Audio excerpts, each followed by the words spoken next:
8 класста оқығанда каршкашарға үйренген фотокөр аппарат сатып алып, әтеден жылы кішкі ақша сұрап 25 сомға алып, каршкашарға үйрендім.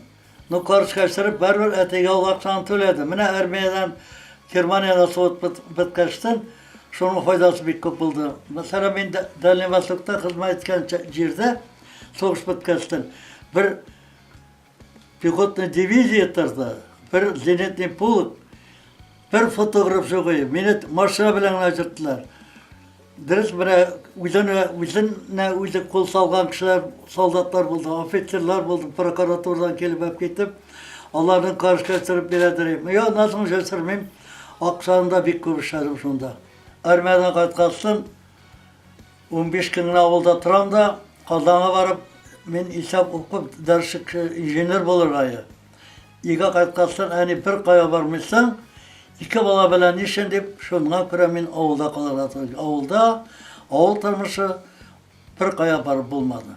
Міне ол оқып, шонда инженер ма болырға деген қиялар, олар тұрмыш қалышмады.